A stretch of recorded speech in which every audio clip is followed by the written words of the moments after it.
kukulitin at hindi kanya titigilan hanggat hindi mo siya makakausap o hindi mo siya kakausapin. Hello mga guys, kumusta kayo? Panibagong araw, panibagong video na naman tayo. And sa araw na ito ay isa na namang video ang aking tuturo sa inyo na simpleng gabay o simpleng pamamaraan na makakatulong sa atin. Bago ang lahat, gusto ko lang mag-disclaimer sa mga taong hindi naniniwala at hindi gusto ang mga kagaya nitong video. Please skip this video and maghanap kayo ng videos na gustong gusto nyo dahil ang video na ito ay para lamang ito sa mga taong naniniwala and gusto mag-try. Sa lahat po ng mga nagko-comment dito sa aking video dito sa loob ng aking channel, mag-ingat sa lahat ng mga nagre-reply sa inyo na dinadala kayo sa kanilang WhatsApping Imo app upang makaiwas po tayo sa scam. At ngayon po ituturo ko sa inyo paano kayo kukulitin at hindi titigilan ng taong mahalin nyo kung hindi nyo siya kausapin, lalo na kapag kayo ay magkagalit or hindi kayo nagkakasundo, hindi kayo ilang araw kayong hindi nagkakausap, ito ay the best mong gawin para sa kanya upang kukulitin kanya o hindi kanya titigilan hanggat hindi mo siya kakausapin.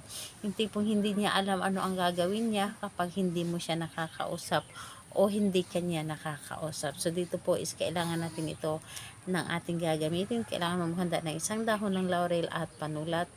So ito lamang ang dapat nating ihanda dito. Kailangan mo lamang maghanda ng dahon ng laurel at nakakabili kayo ng dahon ng laurel sa mga maliliit na mga tindahan. So ayun po, kung ready ka na, pwede mo na itong umpisahan. Siyempre, kailangan mo lang i-claim sa inyong sarili na handa ka at hindi ka nagdalawang isip na gawin mo ito at hindi ka nagdalawang isip sa paggawa ng isang ritual at hindi ka nagdududa sa dapat mong gawin.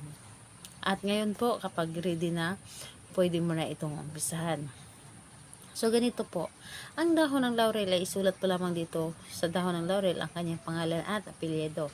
So, pangalan niya at apelyido isulat mo lamang dito at pagkatapos nun ay ibulong mo lamang dito sa dahon ng laurel. So, ang dahon ng laurel isa ito sa mga makapangyarihan na tinutupad lahat ng ating mga hinihiling o ating nais sa buhay.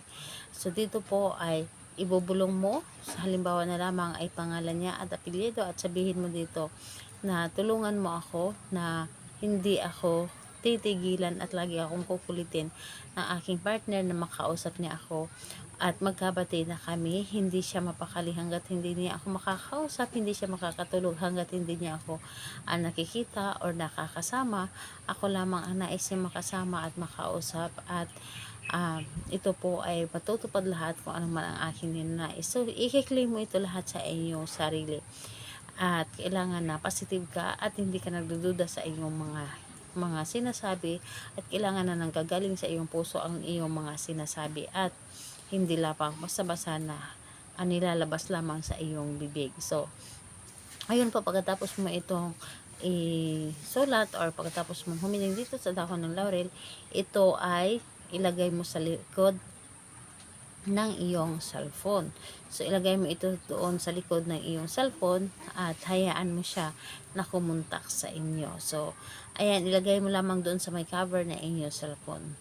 At saka mo na lamang ito kunin kapag ito ay okay na at nagkabati na kayo or lagi ka na niyang kinukulit hanggat hindi ka niya or hanggat hindi mo siya kinakausap. So, kukulitin ka niya palagi. So, ayun po. Gawin ito sa araw ng Tuesday and Friday at kung hindi ka makapaghintay ng Tuesday and Friday, pwede naman sa ibang araw basta alam mo sa iyong sarili na gustong gusto mo itong gawin at para bang hinihila ka na gawin mo ang isang ritual. So, salamat po sa inyo. Bye bye everyone. God bless us all.